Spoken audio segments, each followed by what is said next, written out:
So there's not a lot of understanding of the sensory that's coming in, right? So sensory is the audio, right? Aunt Kristen is talking to Evan, and there's not the processing of that information. So therefore, there's not the appropriate output, right? And so I just want to show you 6 months later how Evan is. Bird. What's that one? What is it? So A understanding, dog? right? Understanding the sensory that's That coming in, right? Audio, truck? there's visual, there's pointing going on, and him actually responding, right? And so a large part of what we're going to be talking about today, whether it's behavioral issues, tantrums, meltdowns, issues sleeping, trouble, yeah, digesting food, constipation, no matter what it is, autism, sensory, a lot of it has a neurological base where the nervous system's stuck and it's not getting through. A lot of times these kids have a lot of sensory overload. And so in Ethan's case, he actually went through a course of neurologically focused chiropractic care where we're focused on getting the nervous system unstuck, right? If time is passing and the nervous system is not progressing, there has to be something that is a blockade. All right, so we're gonna get into that, but I just wanted to show you because some of you have been going to therapies and you have hit a wall. Some of you have done the gluten-free, dairy-free. You've done everything. You've done oat milk and you did almond milk and you've done essential oils and you've done everything and you're on like 46 different moms groups online and you still haven't found answers. So we're going to help you unlock maybe the thing that you haven't tried or the concept that's been missed. All right. So a lot of what I'm going to be talking about today is largely not my opinion. There are plenty of books on these different topics on the nervous system, on its ability to adapt and respond. And so for many of you here, if you are here, we have your email address or your login. We will be sending some info after this workshop. So don't feel like you have to write everything down. Of course, you can take screenshots at any point, and I'm sure somebody's got me on some sort of AI thing to do the fact check. All right, so I even got some AI stuff in here too. So, yes. So somebody has a question about autism. It's not only autism; it's ADHD, it's sensory processing disorder, it's meltdowns, it's issues focusing, and constipation. Yep, perfect, awesome. So because it all has the same root, right? Which I'm gonna get into. Okay, I'm gonna get into that. So, if you follow us on Facebook, we have a few different offices. Not Facebook. These are Instagram posts. We have some of the most amazing testimonials of kiddos that have lost the ability to walk and to talk, and kiddos that have had seizures and are very far on the spectrum. We also have kids who are on ADHD, and we're told that they would never come off of those medications or never given any hope. So you can just see the small number of testimonials that we have in our offices, and we always just like to celebrate them. So our hope, our wish, our dream, our prayer, our goal for you is that you would find information tonight, and that you would that you would be able to find the missing link. All right, and that the testimonials that we're going through tonight would be either yours or your child's or whoever you are here to learn more about. All right, and that being said, I just want you to know we're going to go through lots of information. You're going to have a PhD level understanding of the nervous system in about another 30 minutes. And at the end, I just want you to know that I don't want to leave you hanging on action steps. All right. There's very amazing nervous system tests that can measure the resting state of the nervous system and where the stress is and how to help your child. So stick around for that. Okay. So we got to talk about what's going on, why it's there, and what's next. All right. So we've all seen statistics, we've all seen these graphs of the autism epidemic that's happening. All right. So just in the past couple of years, it used to be like 1 in 500, and then it was 1 in 100, and then 1 in 51, and then 1 in 37. And now I think the most recently from the last year is 1 in 31. And so we understand that there is just a huge epidemic for autism right now. Talking about ADHD, right? Almost 10% of kids under the age of 17 within that time frame have been diagnosed and likely have been put on medications for ADHD. OCD. You have OCD, this hyperfixation on getting things right, this perfectionist, this rigidness of the nervous system, not being able to adapt, right, and being kind of stuck and fixated on certain things. You have ODD, which is the defiant disorder. You have aggression. Sometimes a lot of this has grown recently. We've seen anxiety go through the roof, especially after COVID. And, the majority of our kiddos have at least one chronic condition, right? It shows 43%. But when this is actually an old statistic. So a lot of our kiddos right now are really suffering. So we have to get to the root cause. We have to help these kids heal, right? Because while we say that we have an autism epidemic, it's not just autism. We have a child not healing epidemic, and it shows up in so many different ways. And so we have to get the child healing in order for them to truly fulfill their 100% purpose here on this earth, right? We have to unlock, and we have to bring breakthrough to our kiddos. All right. So we're going to go through some basic concepts. All right. This is basic functioning. All right. So when we're talking about systems, we're going to talk about the systems of the body. But a mechanical system, just like a car, there's a few things that it needs in order to function. It needs parts. Okay. So you have to have the physical frame of the car. You also have to have a motor in order for the car to go. All right. But just because the car is outside in the driveway and it's on doesn't mean that the car is going to drive itself. So the last thing that we're missing in this system is information or intelligence. All right. Every single system in this world needs parts, it needs power, and it needs intelligence. Now, some of you are watching from your cell phone, some from computers. Now, what do computer systems need in order to work? And a big hint, they need the same exact thing. Now, bringing it to the human body, right? What does it take in order for a human body and living systems in order to heal, thrive, and function at 100%? You also need parts, you need power, and you need information and intelligence. Now, I just want to say this because huge contrast here is that we've been to the parts doctors. All right. What are the parts doctors? The parts doctors are first the general doctors, whether it's general physician, whether it's pediatrician, they're checking the parts, they're checking the things, right? It's also the specialist, right? If you've gone to a cardiologist, a gastroenterologist, you've checked your hormones, you've been to the joint doctor, you've been to so many different doctors, right? There's also specialists in these parts. Um, as far as our medical system. Now, some of you here are therapists, you've been to therapists, right? We understand that the motor system is super, super, super important. Movement is life, they say, right? So you need the motor component. But I always ask this question, and again, I'm almost pretending that you guys are in front of me, is that how many people have been to a doctor that actually measures and tracks and is able to understand the information or the intelligence of the body? All right. Imagine, bringing your car to a mechanic nowadays, and they have no idea about how the car runs. They just know the parts, they know the motor, but they're not able to understand the intelligence. All right. And so we've been to so many doctors, we've been to so many therapists, but we've never been to the doctor that breaks down, is able to understand the intelligence of the body. All right. And so the intelligence of the body, the one system that controls everything, every bit of communication in the body is controlled by the nervous system. All right. How many people have ever had their nervous system checked? How many people have ever had their child's nervous system checked?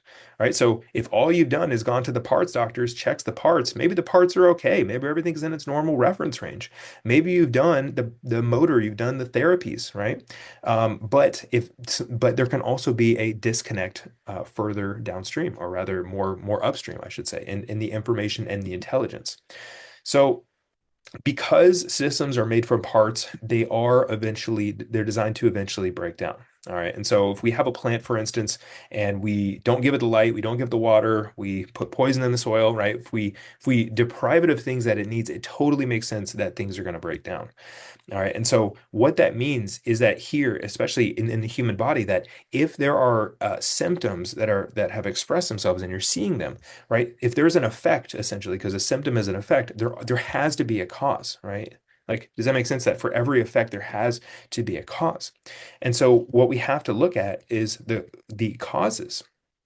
So getting into this thing called the neurodevelopmental quadrangle. Okay, big jumble of words, but this was actually designed by Paul Hardy, and he's a medical doctor at Harvard, and he is a what's called a biomedical therapist, biomedical specialist, and so he focused and dedicated his life on the works of trying to understand ADHD and autism, and he ended up coming out releasing this neurodevelopmental triangle. And he knew even back then, so this was even back in the 70s when he first started to understand this, is that we had even back then a rise of neurodevelopmental disorders, right? And so again, think about cause and effect. You have the cause on the left side and effect on the right side.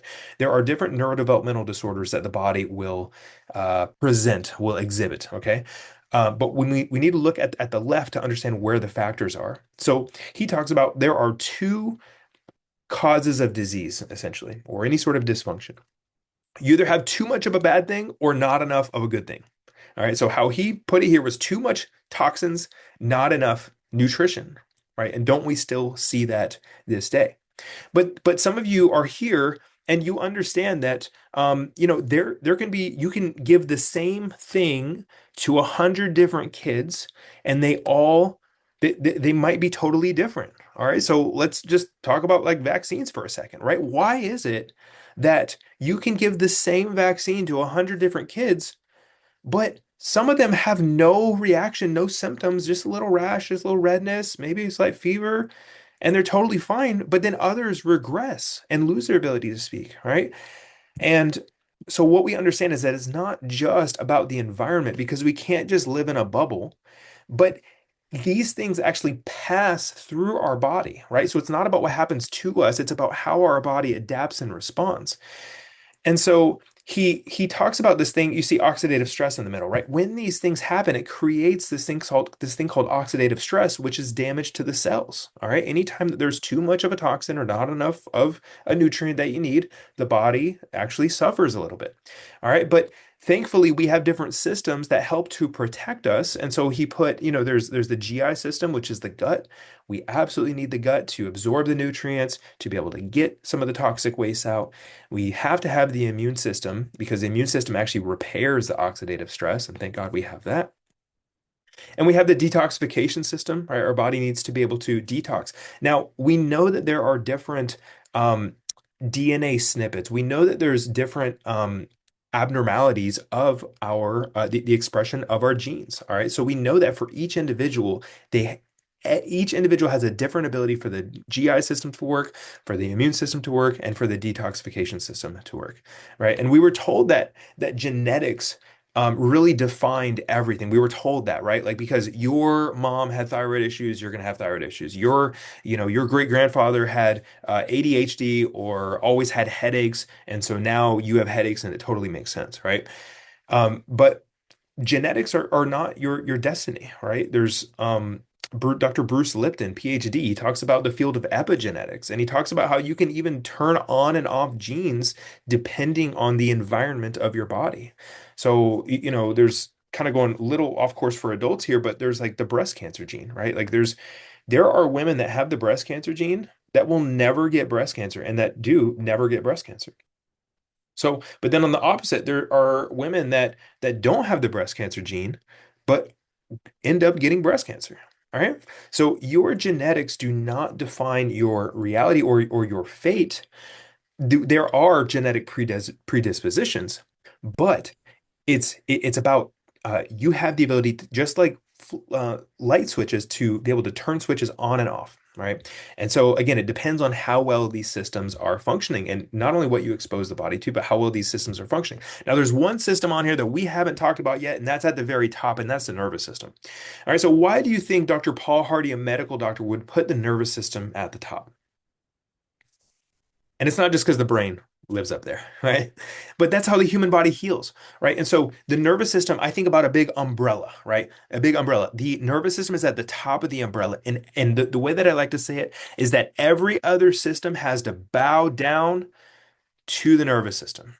All right. It doesn't matter how many supplements you take, right? If the nervous system is stuck in a fight or flight state, you're not going to be absorbing those supplements, right? Same thing with the immune system. You can take all the vitamin C and do everything for the immune system. If the nervous system is in a fight or flight state or it's not balanced, every other system below suffers. All right.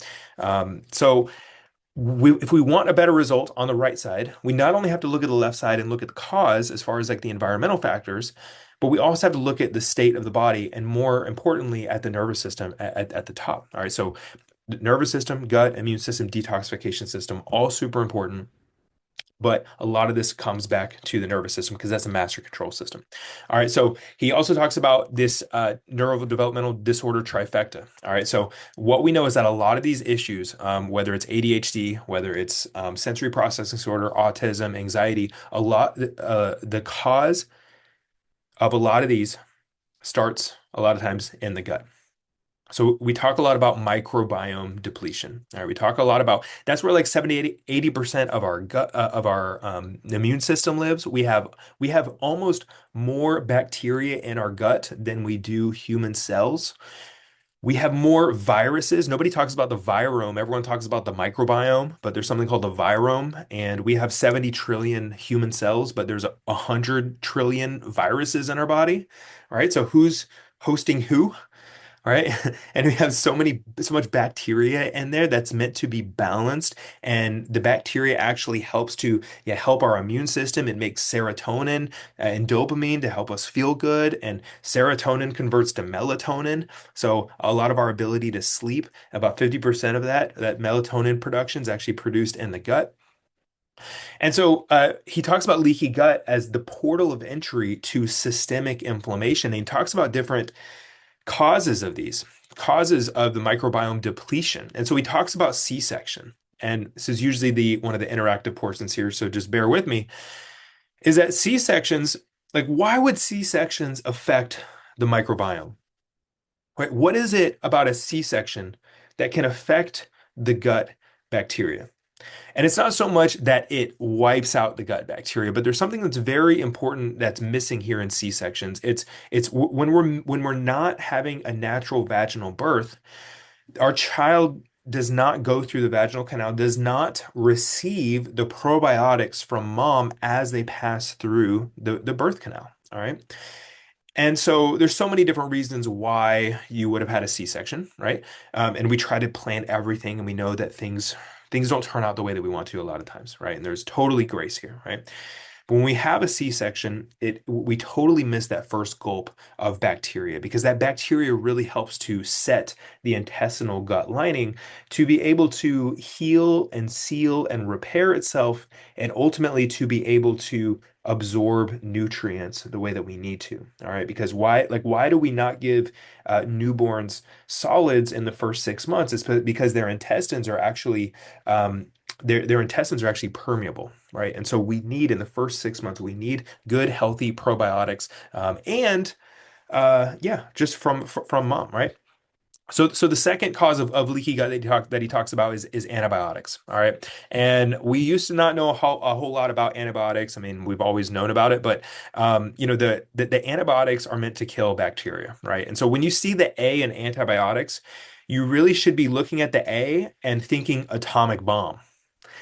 All right. So antibiotics, atomic bomb, because it does not discriminate between good bacteria and bad bacteria. All right. And so antibiotics were designed truly to be in life-saving scenarios. And so many times when there's an ear infection, which the body can heal ear infections naturally. I don't know if you've ever heard anybody ever say that, but the ears are meant to drain. There's a eustachian tube. If it's not draining, we have to look at there's a physical cause, if there's a physical jamming, because just like whether you're in Texas or you're in Florida, right? When water sits still, bacteria accumulates, right? So we want the ears to drain. But when we take an antibiotic, especially unnecessarily and over and over and over, it depletes the immune system, which explains why when your child was 4 months or 6 months or 8 months and they got their first ear infection, that you had to go to the doctor, you got the antibiotic, it wiped out their immune system, and then it just becomes a loop and repeat over and over and over of antibiotics, right? Causing microbiome depletion and affecting the whole gut bacteria, causing leaky gut.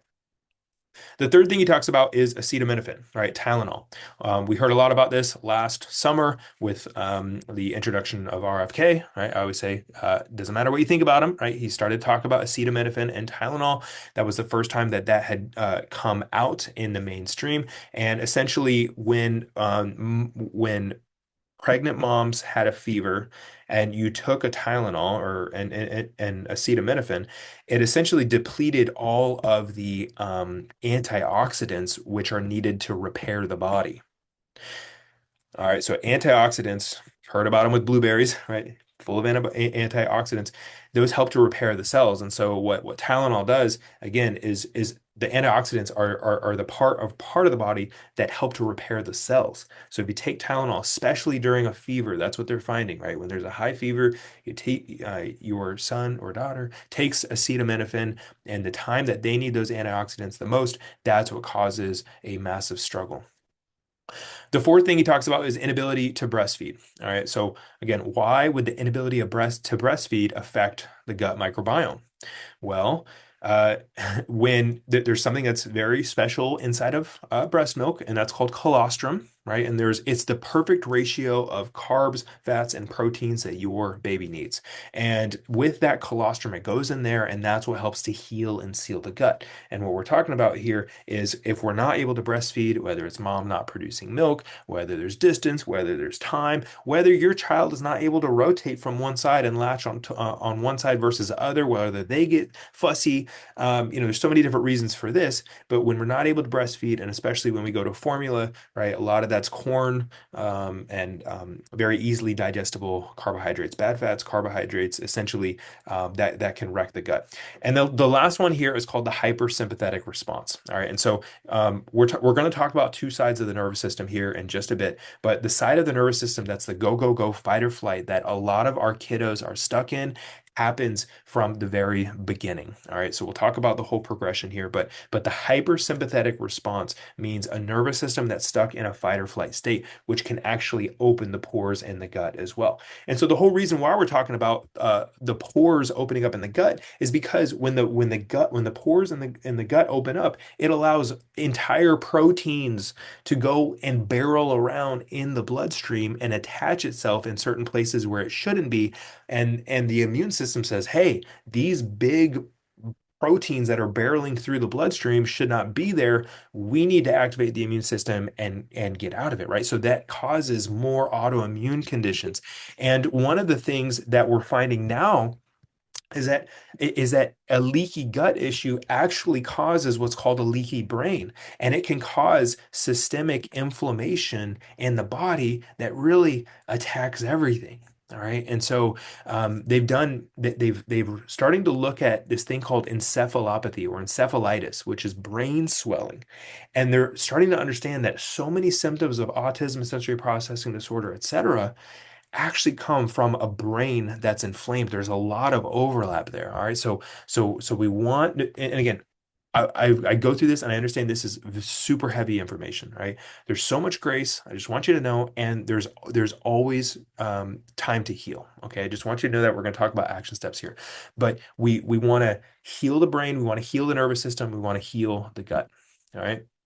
So how do we do that? Right? Because we kind of talked about if the nervous system's stuck in a fight or flight, if there are things that have happened in the past, it's almost like, what we try to do with our health is we try to like it's like throwing spaghetti against a wall, right? You throw spaghetti against a wall to see if it sticks, right? You're taking the supplements to see if it works. You're doing the thing to see if it works, right?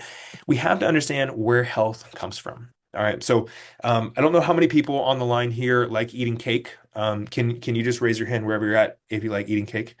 Awesome. And you like baking. There you go. We got a virtual one. Thank you. So we're gonna make a cake today. All right. Who here likes eating cake? Anybody like eating cake? All right. We're probably gonna get a lot more hands there. Awesome.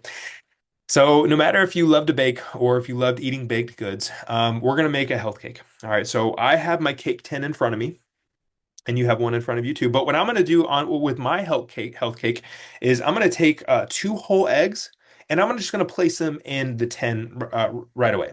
All right. What else do we need to make cake? We need milk. Okay, so I'm going to pour milk on top of the eggs. We need frosting, right? So I'm going to pour the frosting and then I'm going to grab the flour and then I'm going to put it in there, maybe a pinch of salt and baking soda. Hope I'm not missing anything. And I'm going to put it in the oven. And now I'm taking it out of the oven. Who here wants my health cake? Does anybody want my? No? Okay. What? Well, why? Why don't you want my health cake? It has all the ingredients to be a cake. What's different? What did I not follow? Yeah, I didn't follow the recipe. I didn't follow the order, right? And so here's the parallel is that some of you have been doing all the right things. You've been going down all the detoxes, all the diets, you've been doing all the right things, but maybe you haven't put it in the right order, right? And so when we're talking about this thing called health, health, when you look at the root word of health, what does it spell? Like, what are the first four letters of health? Right? Health is the root word of health is heal, right? So if we want to, oh, sorry about that. So if we want to help our kiddos heal, if we want them to be healthy, we have to help them heal. All right. So if we want them to heal, we have to know what is the one system that controls every bit of healing and functioning and adaptation and response and processing and everything. Was the one system that controls everything is the nervous system, right? So the nervous system controls everything. And so the nervous system's so amazing. I mean, there's so many things, so many ways that we heal as adults, even that we don't even realize, so many ways that our kids heal that we don't even realize. But the nervous system is the reason why two cells came together at one point. They came together, they divided, right? And now you have a child, especially like going through the womb and growing, where now you took one and two cells, and now you have 70 trillion cells, which is this human life form, which is amazing. All right. And so it's so interesting actually how the human body was created, because the first thing that was created actually was two cells came together. They created this flat piece of paper looking thing. It was a 2D structure. And it started to grow so much that it actually formed into a tube, or it formed into a cylinder. And that first structure was the spinal cord. So the first structure, right, before you were you, and before your child was your child, right? It was the spinal cord first, and everything else grew off of the spinal cord, just like a tree. You see a tree trunk go up, and you see the branches, and you see the fruit, and it's beautiful, right? How things form from the inside out. Well, the human body is the same exact way. Now, again, we have to go in the right order. Because the human body heals from the inside out. It's like some of you have been swimming upstream when healing actually happens downstream. It happens neurologically first, and then it goes downstream. All right. And so what is the nervous system? It's the brain, it's the spinal cord. There's a lot of nerves that exit there, right? So this is the communication system for your body, right? In order for your brain to know what to do, it has to receive messages, right? So there's nerve roots that go into the spinal cord here. And then again, the spinal cord is surrounded by fluid that protects it and that cleanses it. It has everything it needs on the inside. It's essentially a bunch of reflexes, right? Your nervous system is mostly subconscious, but the spinal cord is actually surrounded completely by bone. And so if the nervous system is the most important system of the body, we have to understand that there can be physical trauma to that can affect how the nervous system functions. All right. And so when we look at the nervous system, again, it's the brain, spinal cord, and all the nerves in the body. The brain has to receive the correct information first in order to process it and to be able to have the appropriate response. Now, it's estimated that the nervous system receives 11 trillion bits of information per second. All right. I know some of you moms on the line can't even remember what you had for breakfast today. All right. You got so much going on. You have no idea which kid is which at sometimes, whose clothes are whose shoes was left at the neighbor's house, right? You have no idea, trying to just hold it all together, right? And so imagine trying to understand what's happening with 11 trillion bits of information, right? And so getting into the sensory, getting into the ADHD, getting into the overwhelm, right? Our body has the ability to turn signals off, and it should, right? We should not be able to think and have to think about 11 trillion bits of information. And thank God that our brain, it's called like suppression or attenuation, where our brain turns off signals that are not helpful to its survival, right? Like you guys put on a shirt today, right? Right when you put on the shirt, you might have felt that the shirt was a little bit rough. You felt it against your skin, but after 10 seconds, you totally forgot that that shirt was there. Why? Because your brain turned it off. It was not useful for its survival. But imagine going through your day and having to process 11 trillion bits of information. That's what it's like for a lot of these kiddos that can't sit still, that can't function, that can't concentrate, that can't get it together when you just want them to get it together, right? They're their nervous system is overloaded and it has lost the ability to turn off information that's not useful, right? i.e., sensory processing, right? So there's something called neuroplasticity, which means that the nervous system can heal. All right. But the biggest interference to neuroplasticity, positive neuroplasticity, I should say, is this thing called disafferentation. All right. So we're getting a little nerdy and we're going to get out of the nerdiness in just a bit, I promise. Right. But the biggest thing that's keeping our kiddos stuck is this thing called disafferentation, which essentially means an imbalance of sensory information to the brain. They have a brain, the brain's working, it's on, they're up, they hear you a lot of times, but they're not processing, right? Because there's an imbalance of an overload that's happening there. All right, so when we're looking at what does sensory overload look like why can my child not concentrate? Why can my child not understand and logically just figure out what's going on and just understand? Well, there's the receiving of sensory information. We're told that you only have five senses. Anybody heard that? How many senses do you have? Five. Okay, wrong. We don't have five senses. We have more than five senses. We have seven senses, right? If been told that you have five senses, you have been lied to. So it's not just the conscious senses that we're talking about here, because yes, when the blender goes off, yes, when something scary happens, yes, when the noise is too loud, yes, when the lights go on and off, things can be scary and overloading for our kiddos. Yes, transitions happening quickly can be overwhelming, but it's not just the visual senses that are affected, and it's not the root cause in a lot of these sensory processing disorders. It is the subconscious part of the nervous system, the things that we can't even perceive. All right. So the two other systems of our body that are impacted here, well, one is the vestibular system. Okay, so our sense of balance, some kiddos just do not have great balance. Some kids just trip over air, and you're like, how did you just fall? Right? You like, there wasn't even anything there, and somehow you're falling like 8 times a day or 20 times a day, right? So the vestibular system, which actually isn't mentioned here, but the other system, and listen, this is the root cause of sensory processing disorders. It's, I don't want to say the only root cause, right? But it is a large part. And the system right here at the bottom called the proprioceptive system essentially is the system that provides over 60% of information to the brain for the brain to even know what's going on around them. All right, so what is proprioception, right?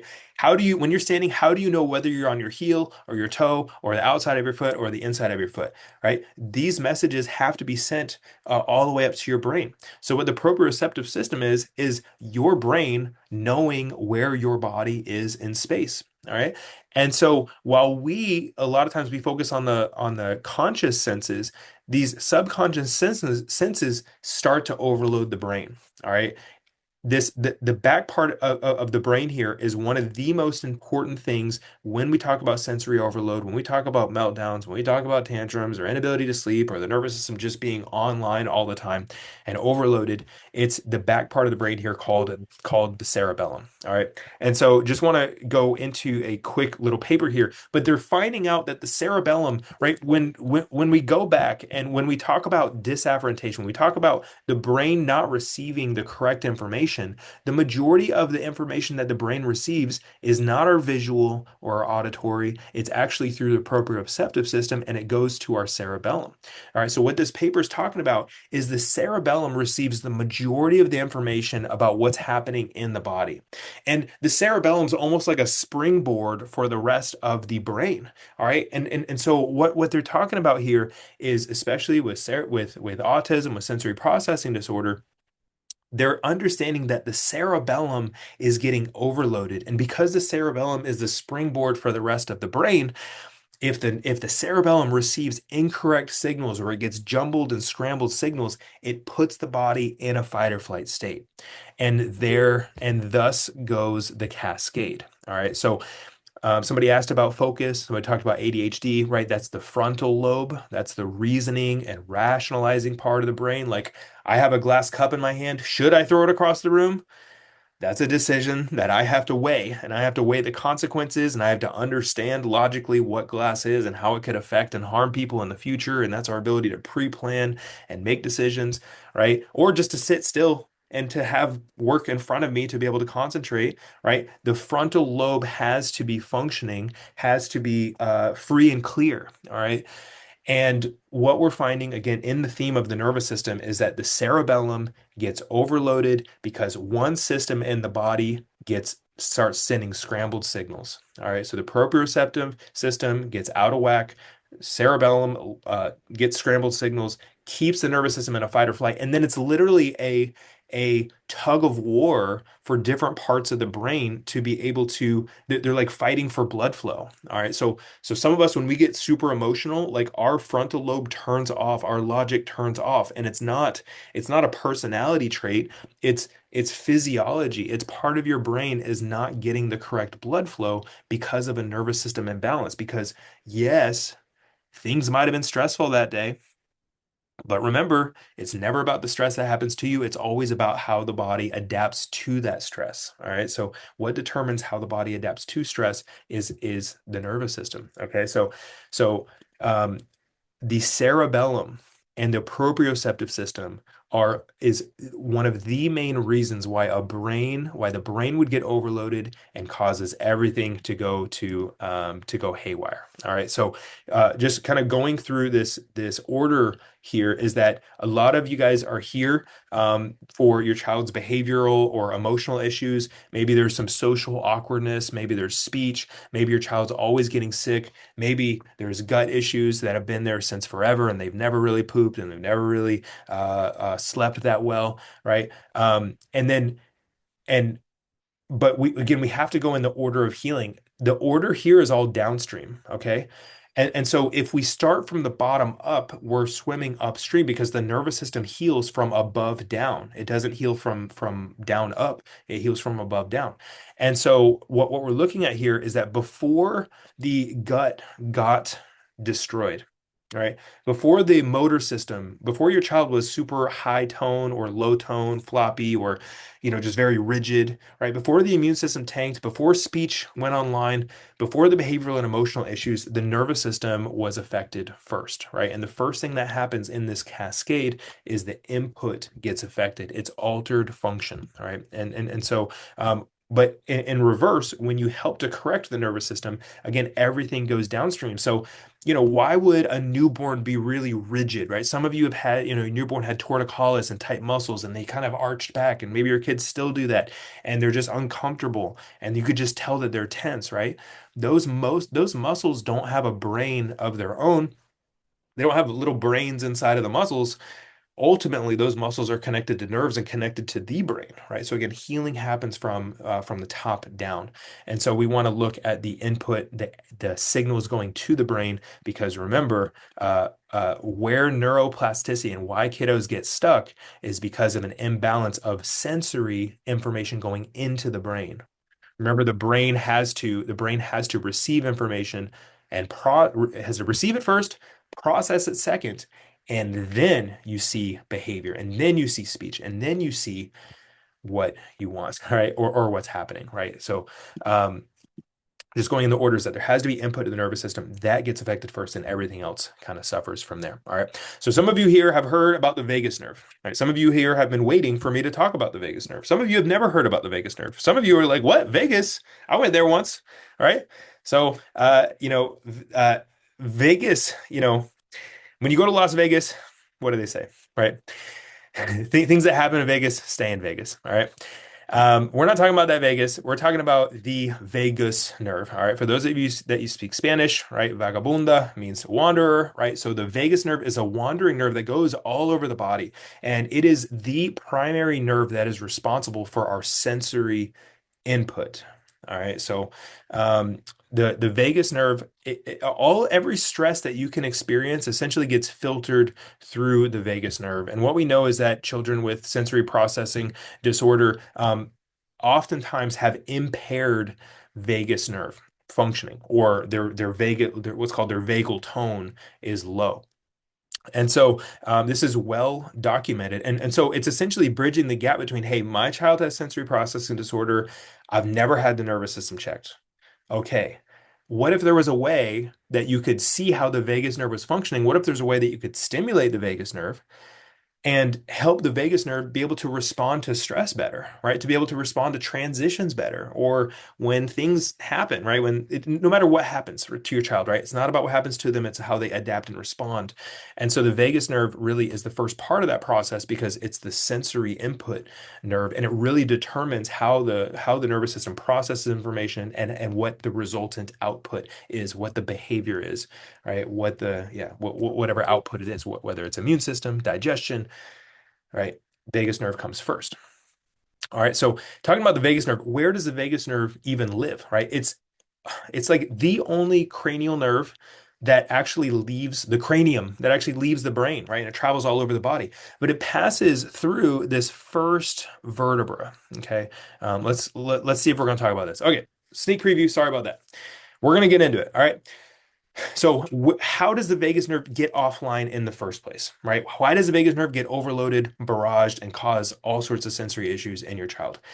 The very first thing that we see again is that the vagus nerve leaves it essentially passes right by the brainstem, it leaves the skull, and it passes over this first vertebra. All right. Now I'm going to go through a series of events that likely happened with your child because we do case histories all the time in our office, of course. And what we find in about 60% of children with any sort of neurodevelopmental challenge, whether it's autism, sensory processing, anxiety, ADHD, and others, is that we find that number one, that there likely was significant stress in the maternal period.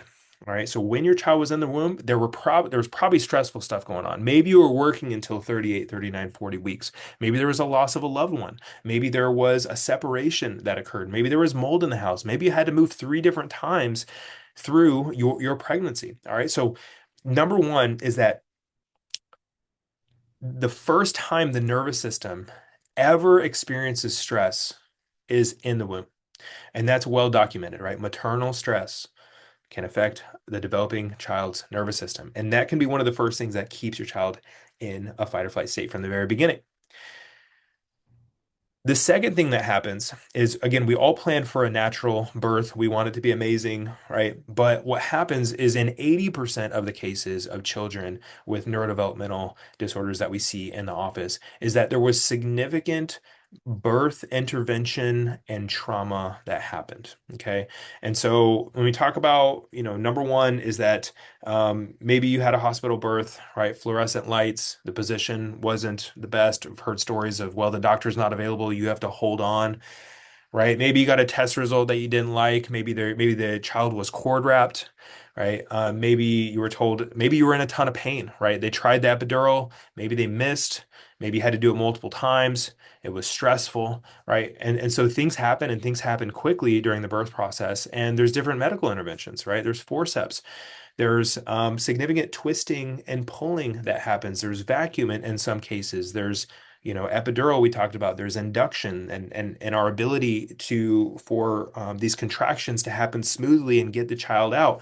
And then, of course, there can be positional abnormalities there too, right? You can have breech, you can have transverse, you can have sunny side up, you can have all these different presentations that can cause a nervous system to be stuck here. But what I'm talking about is the most traumatic thing that's ever happened in all of our lives that we cannot remember is the birth process.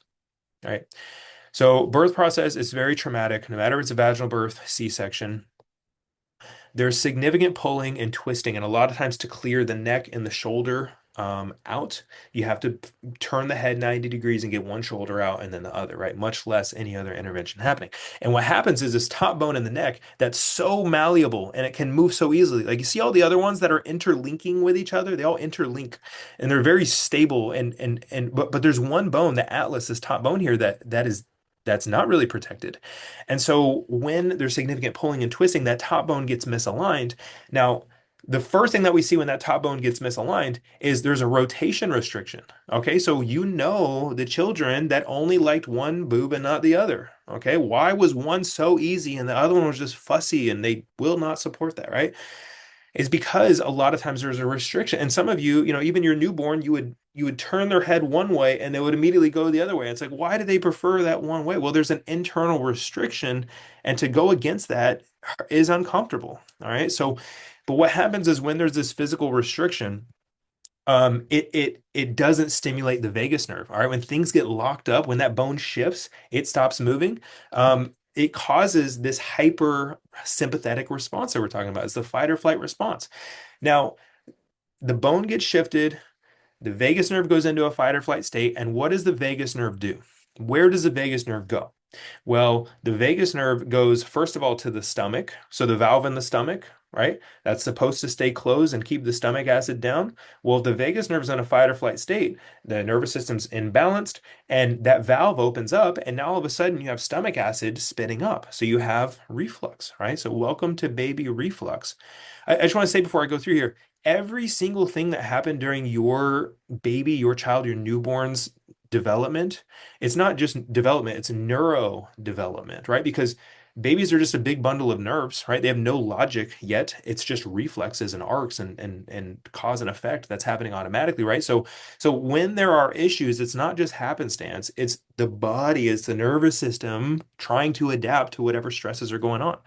All right, so we talked about the vagus nerve going to the stomach. It goes to the digestive system, so it's responsible for motility, right? It helps with getting the digestive system moving. So maybe there was constipation that was happening, and maybe yeah, maybe your baby, like we said, a lot of melatonin and sleep hormones, right? Melatonin comes from serotonin that's made in the gut. So now your child is not able to sleep. They're not able to poop, right? They're having reflux. They're not latching on one side versus the other, right? They're having formula. They're just fussy all the time. And at the end of the day, you know that your child was stuck in a fight or flight state, but nobody told you, nobody helped you understand the signs and the symptoms of these. All right. The last thing that we see with this top bone in the neck, the atlas C1 top bone, is that between the atlas and the skull is where the eustachian tube comes out. Okay, so we talk about the ears draining, right? We talked about ears should be able to drain. There's a lot of muscles around there. So imagine your child has torticollis, stiff neck, a lot of rigidity. Things aren't moving that well. The body tenses up, muscles clamp down. And so now the ear isn't draining. And that's when it starts the 4 month, 6 months, 8 months, ear infections, antibiotics over and over and over. All right. And so again, we're told that children grow out of things, right? But children do not grow out of things, they grow into other things. And so the same neurological dysfunction that was causing your child's challenges that you might not have been able to recognize, we're not given answers for, right? The same dysfunction, if it sits and is just medicated and managed, right, turns into bigger things. So you have the 6, 8 month, 10 month, 12 month. Now there might have been a delay, a motor delay. You get into, speaking eventually, saying one word, saying two words, and again, the introduction perhaps of vaccines in the future, right? Regardless of that, right? Regardless of that, the human body will adapt if the nervous system is free and clear. All right. So no matter what you're doing with your child's health, we want the nervous system to be free and clear, not stuck in a fight or flight state, so that no matter what stressful thing happens, they can receive it, adapt, clear, and move forward and not get stuck. All right. So it starts, with around 2.5 speech delays. And then that's also when behavior, right? Some of even before, right? But then that's when behavior comes about. And if there's nothing there, then, you start going like, 4 or 5 years old. You start thinking about, well, does my child have ADHD or do they have anxiety? They just seem like they're really anxious. And again, the one commonality here is it's a nervous system that was not able to clear and is still not able to clear itself. All right. So we got to get to, and I apologize for that picture. All right. Warning that there's significant pulling there. All right. So we talked about the vagus nerve. I should have put this one up. Right. The vagus nerve goes everywhere. It's the wandering nerve. All right. So we want the vagus nerve to be able to function. All right. So we talk about this concept of gas versus brake. Super important, but really simple too, is that some of our kiddos, those kiddos that are in too much of the gas pedal, right? It's like pouring kerosene and gasoline on a fire, right? It's the kiddos that are always running around. They love the sugar. They eat chicken nuggets and mac and cheese and French fries, and that's about it. And you can't get them to eat anything else because their system is so high wired. It's the kiddos that are teenagers that love the energy drinks and the sodas and just piling all that on. It's because when the nervous system system stuck in a fight or flight state, it wants the fight or flight things. It wants the quick energy, the sugar. It doesn't want the slow energy, like putting a big log on a fire and waiting for the fire to heat up. No, it wants the gasoline, right? And so there's two sides of the nervous system. There's the gas pedal and there's the brake pedal. And so some kiddos are just super gas pedal, go, go, go. And then and those kids are a lot of times the coordinated ones. Okay, so kind of getting into two different concepts here. There's some kids that are gas pedal and super coordinated, like amazing at baseball, balancing with one foot on a beam, and you're like, oh my God, I can't believe this kid never falls. Okay.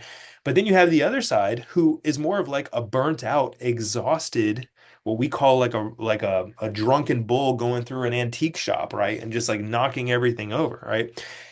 And so some kids are super gas pedal, go, go, go. And then some kids are so burnt out and too much on the slow, slow, slow.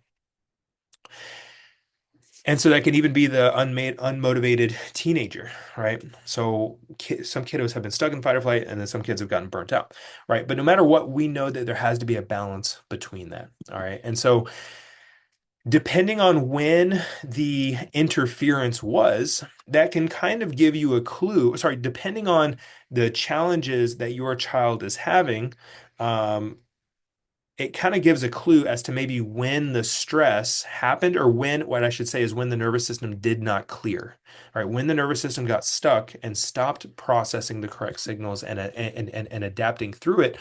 Um, we can see on this chart here. So neurodevelopment starts in the womb, right? And then in the first year, the first thing that happens, like we said, kids are all just sensory, right? Pathways, reflexes. They hear things that you can clap in their ear and they start crying. So there's reflexes that are happening, and so those arc, right? You can see the arc at the top of the yellow one, right? That's about 5 months, 4 months, where that actually starts to die down, right? Not die down, but it starts to become less significant because there's the introduction of language. Because with the sensory pathways, language is one of them, and they start actually putting things together. And so you can see the arc there at around 8 months. And then where the higher cognitive function really peaks is actually starting at 1 year old. And that's when things like really start to get fun. And you see things happen every single week, just about all the way through this process. But the higher cognitive function happens even later as well. So you can kind of see maybe where the stress happened. Like, when did the nervous system get locked in and what stopped processing? All right. So we kind of talked about the three parts, the three main areas. There's the amygdala, which is the seat of the emotions. So that's fear and anxiety. There's the hippocampus, which is like understanding, like memory, situational awareness, and the prefrontal cortex. At the end of the day, if there's an issue with any one of these things, again, there has to be a cause. It's not a logical cause. You can't just like convince yourself to not be anxious. And at the end of the day, the people that don't have anxiety don't walk around saying, don't have anxiety, don't have anxiety, don't have anxiety.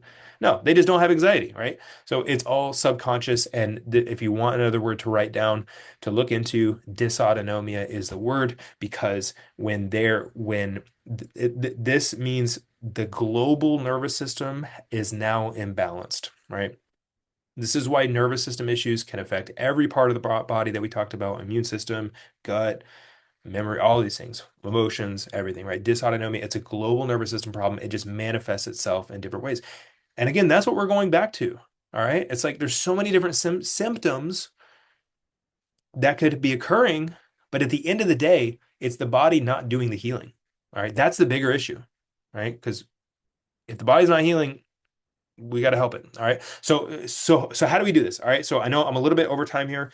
Appreciate you guys. Stick with me because this is the key. All right. So we're talking about the vagus nerve function. We're talking about it's the portal for all the sensory information. It's the filter, and then our body acts based on that sensory information coming in.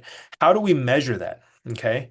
Um, well, so how do we measure that? It's this tool here called the HRV. All right. Some of you guys have noticed, know this from like Aura rings and Whoop watches. Apple Watch has it, although they're very basic because you can only put so much in a small piece of technology and only charge a couple $100 for it.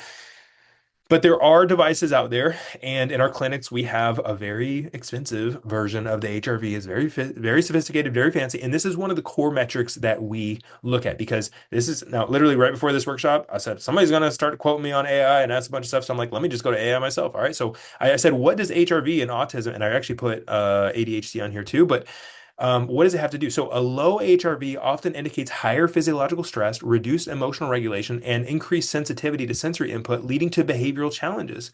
All right, so behavioral challenges are what you want help with, but listen, behavioral challenges are the end of the line. That's the output. That's the last thing that results. Before there's increased sensitivity to sensory input, right? So things are more stressful because of a nervous system that's overloaded. So how do we measure this? All right. What does the HRV actually look like? All right, so the HRV is this. We do this in our clinics. There's a white dot. You want the white dot to be fully charged, right? Just like if you plug your phone in like you're going to tonight, if you wake up in the morning and your phone is not at 100%, like red flag, all right, something's going on.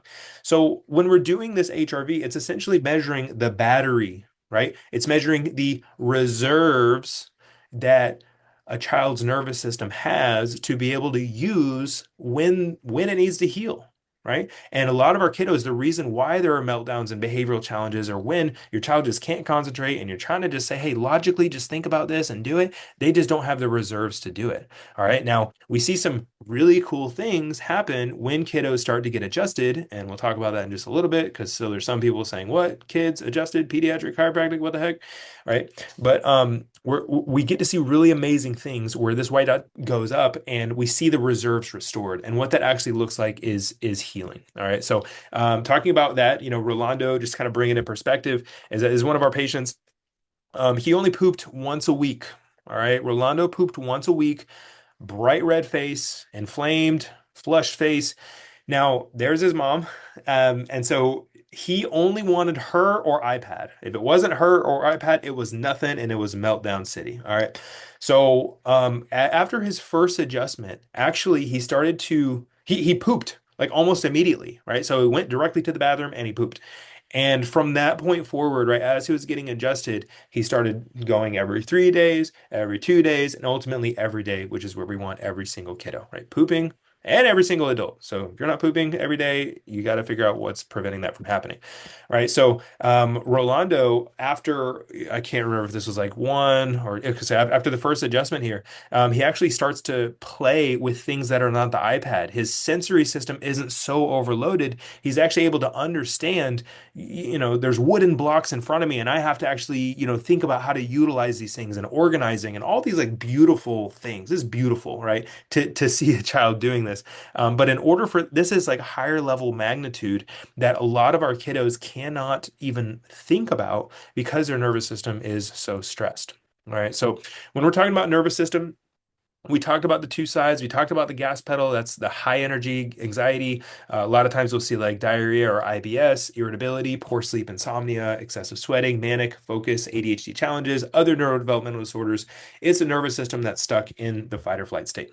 You also have the other side because a fire can only burn for so long. You can only be so stressed for so long before your nervous system just totally falls off a cliff, right? You get exhausted, you get burnt out. So then you see the other side, right? You see the other side, which is more slower things. So constipation, depression, hormonal issues, chronic fatigue, fibromyalgia, thyroid, adrenal fatigue, immunocompromised, brain fog, mood issues, memory loss, and autoimmune conditions, right? These are all the chronic things, right? These are more quick, and these are more chronic, slow because of a nervous system that has gotten worn out. All right. So where's the disconnect? All right. So we talked about this. We talked about how structure affects function, right? Why is it that the nervous system goes in an imbalance? It's because the structure that surrounds and protect the nervous system got knocked, got shifted over, got twisted, rotated, pushed off to one side as early as birth. And if it didn't happen during birth, the average 7-year-old falls an average of 2,500 times, right? Before a child's 7, they will fall 2,500 times. So don't tell me your child has not fallen. You just saw it happen today, all right? And so this can affect autonomic imbalance, that word called dysautonomia, where now the entire nervous system is in a state of high alert because remember, the proprioceptive system, right? The system that provides 60% of subconscious information to the brain got knocked off. All right. And so remember, cerebellum being the catapult for the rest of the brain, right? Cerebellum gets overloaded, rest of the brain gets shifted into dysautonomic. This is literally like you guys, you're getting a PhD in how the autonomic subconscious nervous system works, all right? Physical obstructions sending incorrect signals. All right, I will go on, I promise. All right, so there's so many things that happen here, but guess what? The adjustment, and we're going to show how easy. I'm going to show you a newborn adjustment here pretty soon. All right, newborn adjustment. Um, a uh, there is research that shows that the adjustments actually increase the stimulation going to the brain and actually gets the nervous system unstuck. Right. We're also shown that the adjustments of the neck have a healing effect of the body getting out of that fight or flight state. We go through different tests and we're actually able to measure autonomic dysfunction on along these different areas of the spine. So we're actually able to see like, hey, did the atlas get misaligned at birth, right? Are there other things based on injuries that are causing the body to be in a fight or flight state that could be causing the digestive issues down here, that could be causing the heartburn right here, that could be, or whatever it may be, reflux, or causing the anxiety and tension and rigidness that I see here. All right, so we can actually see all of these things. This is a kiddo, for instance, that was in, we were only able to get the neck because this was a kiddo arching, very rigid. But after a while, we're actually able to get a full spine scan and look how much better this one looks versus this one. All right, so lots of healing happens in between here. I am going to go ahead. I know you guys have questions here. Give me 1 second as I kind of pause the sharing here for 1 second. Give me 1 second. We're going to end here in about 10 minutes, so I just want you guys to know. I wanted to just say this is that some of you are looking for answers right now because I know it's late. I'm putting a link in here. And so you guys can click it. I'm going to go through how to actually get these things checked because I know a lot of you are wanting to get your nervous system checked or your child's nervous system checked. So it's all right there. Want to be able to go through this. Let's see if I can pull this back up. Great. Okay, so all that to say is yes, the brain can change. There's ways that we can affect the autonomic nervous system. And again, we know that it's very common, right? 1,000 infants were checked in the first month of life. 80% were found to have a vertebral misalignment of the upper neck, right? This was a medical doctor in Germany. You have OTs that also are studying this as well. We're talking about birth trauma and strain, severe trauma of the neck. Some of them were diagnosed with like torticollis, but the majority are not, right? And this Heiner Biederman actually talked about this thing called KISS syndrome, and the SS stands for suboccipital strain. So it's like the top of the neck getting strained.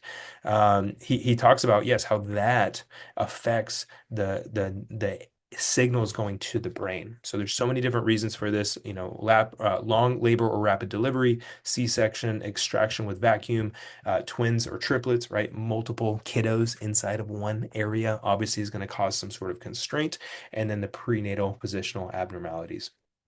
All right. So going into this, and it just as we kind of wrap up here, is that so many things have side effects, right? How many of us are tired of medications, are tired of commercials where it's like may cause sudden death? All right. So those are side effects. Chiropractic has side benefits. And so something really cool here is that they actually took this was a study of individuals that had no noticeable dysfunction, disease, complaint, anything. These were wellness patients.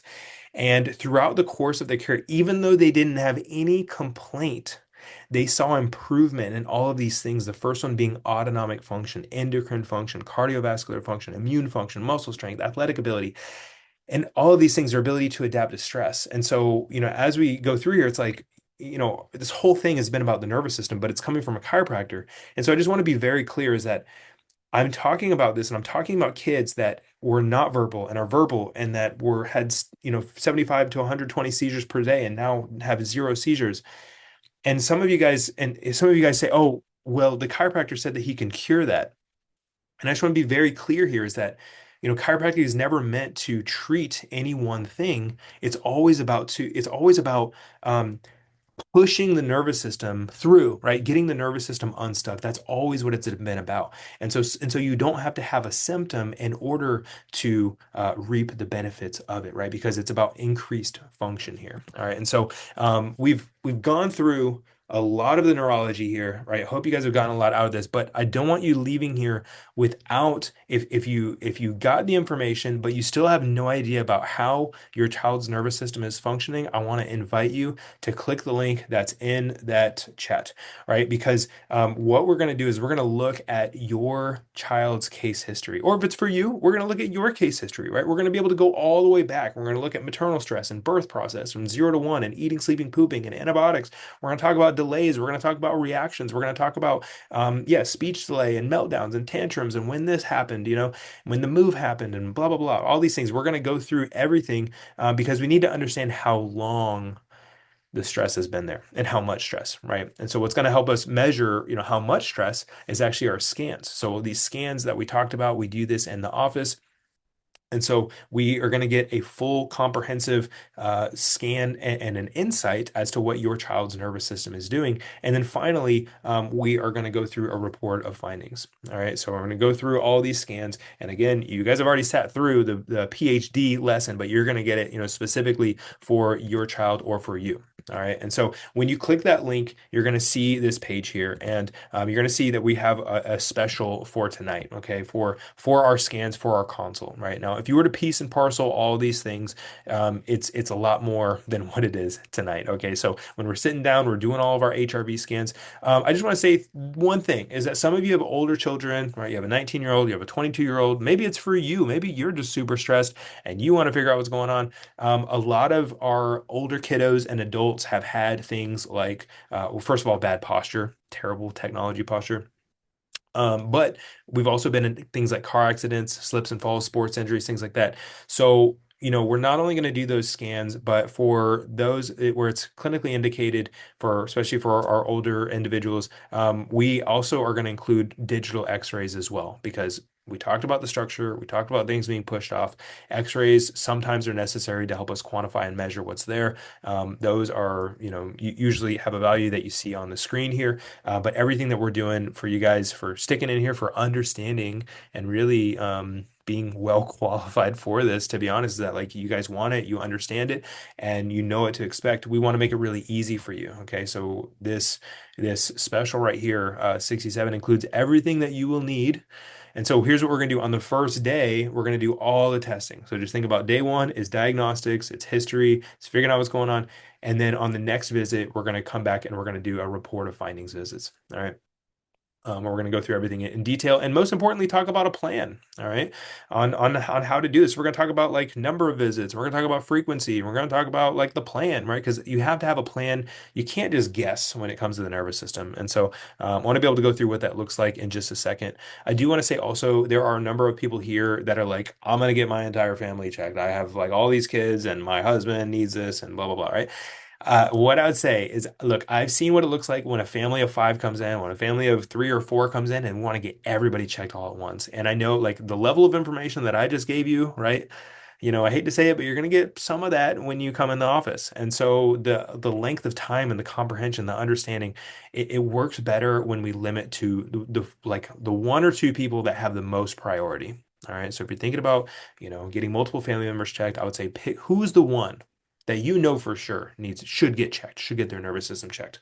I would start with that individual, maybe one other person, and then just go through it, right? Because there's only so much mental space as you go through it. And so there's a QR code right here, but it's in the link as well. All right, so I'm going to go through a few different questions, right? A few different things that almost everybody asks. Okay, how long does it take, right? This is from Harvard. The brain's ability to change actually goes down. The brain's ability to adapt goes down over time. All right. So, like, my dad was super stubborn old guy, right? Why? Because he's been stuck in his ways for so long, right?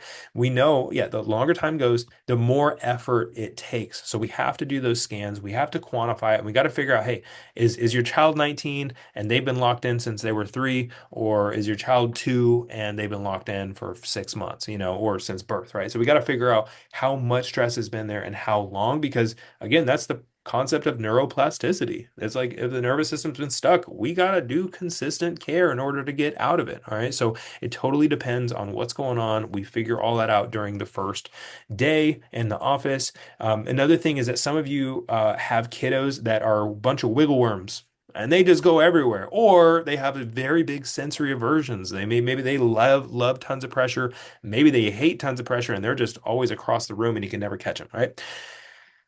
We see the most intensive of cases in our office, and I just want you to know that. I mean, we have very intensive cases, spitting, scratching, biting, all this stuff. Okay. So no matter where your kid sits on a spectrum or whatever's going on, I just want you to know that our team is amazing. We're going to be able to get the scans to get a clear picture of exactly what's going on.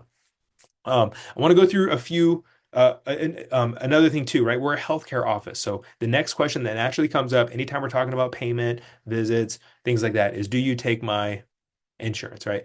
And so I just want to say is that the our specialty helping the nervous system function better is not covered by the majority of major medical insurances. And it's simply because if you told insurance adjuster that you're bringing your child to a chiropractor, number one, they're going to be like, "Why are you doing that? Are they in some kind of pain?" And then on top of that, how many visits do you think a child needs, right? Even if they are in pain. And so the thing is that the codes that we use are not billable and codable by insurance. However, we do make care affordable to even entire families. And so how we do that, number one, is we make it easy for the 67 that we're doing tonight. But some therapies cost an arm and a leg, and they're like $100, $120, $150 or more, which based if it merits it, then yes, that's awesome. But also we know that if your child's been locked in for a long time, care can sometimes start in the most intensive of cases on a daily basis, at least at the very initial beginning. A lot of times kind of settles down to about 2 or 3 times per week, just depending. Okay.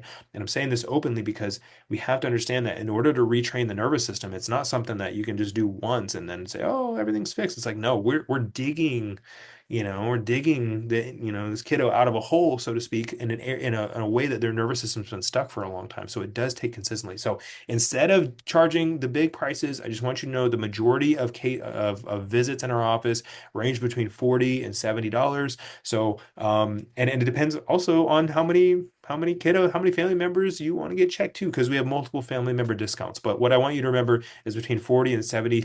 We make care affordable, and at the end of the day, you guys have done everything else. Right? You just haven't put healing in the right order. We want to help you be the solution. We want to be the solution, help you guys get your child out of this storm that they've been stuck in for a long time. All right. So a couple videos here, and then we're going to log off. I do have the chat open right after this, so if there are any questions, I'm going to scroll through that. But some of you guys are super curious about newborn adjustments. You say, how does that even happen? And just think about if you're going to the supermarket, checking avocados, checking tomatoes, or even pushing against your closed eyeball, right? How much pressure would you give? That's about the same amount of pressure as a newborn. So just want you to be able to see this, and also how we adjust other kiddos as well. Is Dr. Peter from our Austin, Texas office. So he's keeping gentle pressure right here, right now. Baby's asleep. Gentle pressure right there. Sustained. And there it goes. And you saw his finger move over. So that top bone in the neck, the atlas, just moved over. And that's how easy it can be, right? I adjusted an entire kiddo, I was a 2 week and 2 day old yesterday. Slept the entire adjustment. It was amazing. It was beautiful. It was beautiful. So, anyway, there's no age that's too young. And then there's also, so obviously this is me. I'm in our Cooper City, Florida office. This is Noah, and he's okay with me sharing all this. So Noah used to have rage in his eyes. All right. He used to just be the kid who was just angry, right? Just meltdowns, tantrums all the time. And like when after he started getting adjusted, oh my gosh, you see the love in his eyes now, right? Like, and I'm sure you saw that before, but when I saw it some days, there was not a whole there was fire, right? So anyway, our adjustments are always age specific, and I usually carry around my clicker, which I don't know if the Zoom's gonna take this off because it focuses on my face, but we do not do the TikTok YouTube style of adjustments. So we're just not that type of chiropractor. There's some cases that need it, right? There's some adults that may need a little bit more intensive adjustments, but when we're talking about kids getting adjusted, we're talking about calming because the majority of people and the majority of kids have a nervous system that's already going haywire, and they do not need a ton of barrage of signals in their nervous system all at once. All right. So um, thank you guys for this. We do have an Instagram. Some of you are here from our Instagram. Some of you are here from Facebook and patient referrals. So whether it's River City Wellness in Austin, Texas, or Alive and Free Cairo in Cooper City, Florida, you can join there. And I just want to, number one, like I said, respect your time for tonight, but I do also want to um, be able to go through some of these messages here. So I got a lot of them, and let me just kind of go through, see if there's anything. So perfect. So seeing some great conversations, which I could have joined. Yes, thank you. I'm just looking for any questions here. Perfect. Awesome. Where can I see all of this recording? Because I came to the resume at 8:30. So Denise, if you should have gotten an email, and that goes to one of our info at emails. If you can just respond there, this will be going to our cloud. I'm also working on getting this to be like a preview, a replay as well. So really glad you are here. Again, I really hope that this was a missing piece for you guys. And again, the link is in the chat there if you want to get yourself, your child checked. There's no limit. I would just say actually limit of two just because of time and everything like that. But I seriously hope you guys have an amazing night, and thanks for tuning in, and we'll see you later, okay?